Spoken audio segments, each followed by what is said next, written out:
bottom line from the Premier is stay indoors until you get that text message or that warning.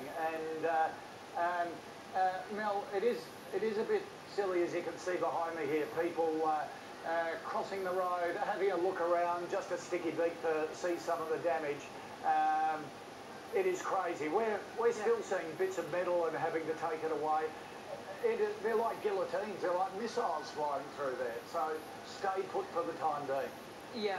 Look, I'll try and get the numbers, but I think we all need to bear in mind that after Cyclone Larry, I think a lot of the major injuries happened afterwards where people were hurt going around. I think just because we're waking up this morning and seeing some towns not as devastated as we initially thought they may be does not mean that it is okay.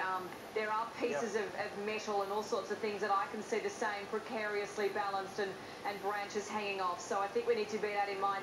We still have incredibly strong wind gusts just where we are here in Cairns. There is still rain coming and going, but it's the wind that is quite strong that is the major concern. We're also seeing heartbreaking pictures emerge this morning from other towns, homes and crops that have been destroyed as the Category 5 storm crossed the coast just south of Cairns around midnight last night. Now, as Koshi was just saying, it has weakened to a Category 2 cyclone. It continues, though, to produce strong winds and heavy rain, although it is weakening, but it is still considered extremely dangerous. 7 News reporter Gemma Purnell has this report. As daylight broke, Sunrise weatherman Grant Denyer got a first-hand look at Cyclone Yasi's fury. This thing is obliterated.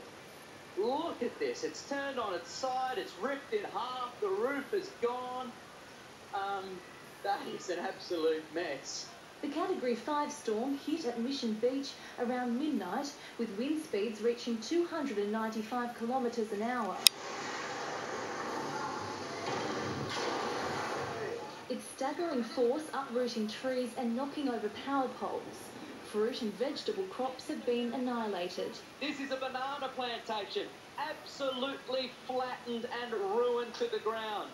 In Tully, Scott Christensen huddled in his bathroom with 13 family and friends. We were on the edge of Larry and we were sort of, I've been to a couple of smaller ones, but never ever felt anything like this. For days, residents were told Yasi would bring widespread destruction. As night fell, they could do nothing but wait. Authorities warned people shouldn't venture outside too early. This bulk carrier passed right through the storm off the coast of Townsville. Despite facing monstrous waves and blinding rain, Deck Officer Gordon Smith says it's all in a day's work. These sorts of things can happen in other places that aren't cyclone prone, so it's just one of those things, I guess. The cyclonic conditions will continue today. Through today, we're going to see damaging to destructive winds right through the northern inland of Queensland. Along the coast, the heavy rain, the huge seas and the winds, they'll gradually ease down through this morning. This mammoth storm system further testing a state that's already been through so much. Gemma Purnell, 7 News. So we do have to bear in mind that so many different towns had so many different experiences. Koshi, also, I think we've noticed a remarkable difference in the way that buildings have been built and built to withstand cyclones. And obviously this time around too, people have learnt from Larry as well to go to places that are sturdy. So we've seen different towns, different reactions to what's happened overnight. But hopefully, as we say, as we're looking at the light coming up, the bulk of places have withstood it better than was anticipated. Okay. Here in Townsville, we've been keeping you up to date with sort of our general area. Now light has come up. Things have calmed down a bit. We've